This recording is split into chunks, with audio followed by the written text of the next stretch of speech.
안녕하세요. 웨스턴 명원의 닥터 허입니다. 시간에는 저희가 복통, 특히 맹장염과 염증에 대해서 말씀을 드렸습니다. 여기에 궁금한 것이 있으신 분들은 위에 링크를 클릭하시고 더 찾아보시면 되겠습니다. 자, 오늘은 여러분들에게 두통이란 제목으로 말씀을 드리려고 합니다.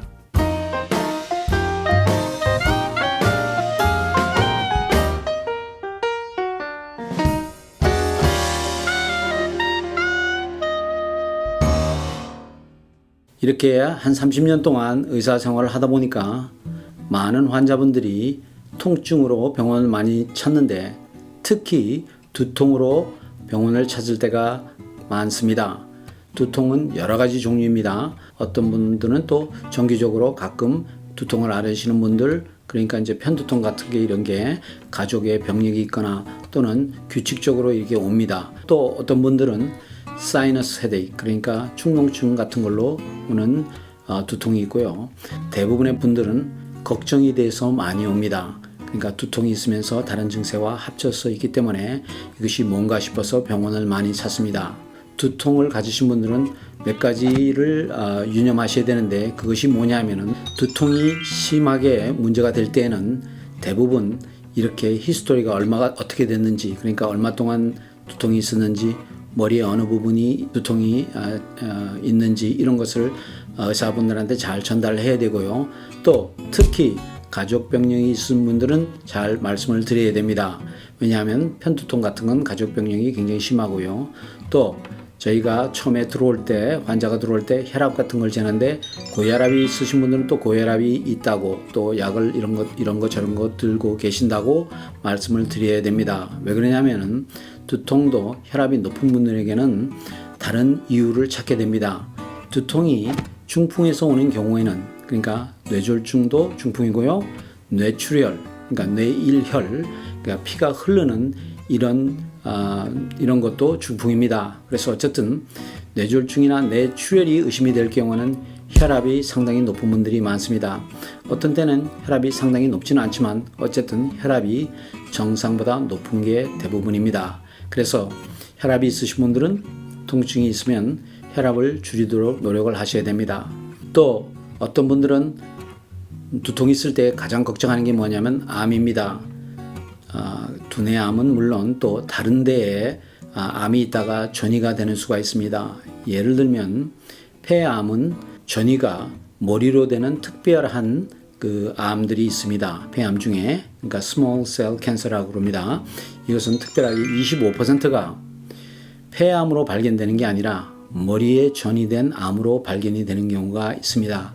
그래서 암이 걱정이 되는 분들은 또 히스토리도 잘 말씀드려야 되고 또 가족 병력도 잘 말씀드려야 되지만 몸에 두통 외에 어떤 다른 증상이 있는지, 언제 의사를 보고 이런 것을 의논했는지 등등에 대해서 의사분들에게 자세히 알려주는 것이 좋습니다.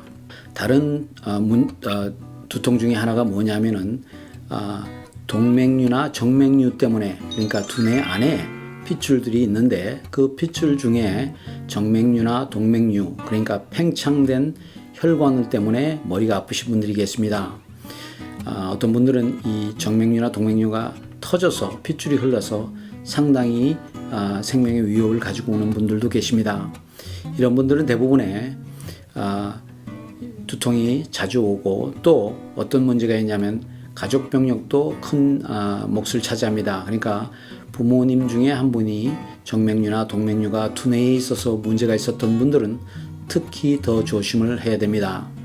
그리고 특이한 증세를 가지는데 그 중에 하나가 뭐냐면 머릿속에 무슨 물 같은 게 흐른다는 이런 기분도 든다고 합니다. 그러니까 두통, 그러니까 막연하게 아픈 것 외에도 이런 특이한 증세가 있다는 걸 아시고 좀 생각을 하셔야 됩니다. 자, 제가 지금 말씀드리는 두통은 심각한 경우의 케이스를 말씀을 드렸습니다. 하지만 대부분의 우리 두통은 알러지나 또 사이너스, 그러니까 축농증이나 또는 혈관, 그러니까 커피를 많이 먹다가 안 먹는 사람들은 혈관이 팽창함으로 머리가 아픕니다. 그리고 편두통은 어떤 상황에 처했을 때 특정한 부분의 혈관이 팽창이 되어서 문제를 일으킵니다. 대부분 다 히스토리가 있거나 가족 병력도 있습니다. 편두통 중에서도 심각한 편두통은 굉장히 심하게 머리가 아픈 이런 증세도 있습니다. 이것을 갖다가 영어로는 클러스터 헤데익이라고 합니다. 이런 경우에는 굉장히 심하고 통증이 잘 안 낫는 경우가 있습니다. 하지만 대부분의 편두통은 특별한 약으로 치료를 하기 때문에 이런 약들로 증세가 많이 없어집니다.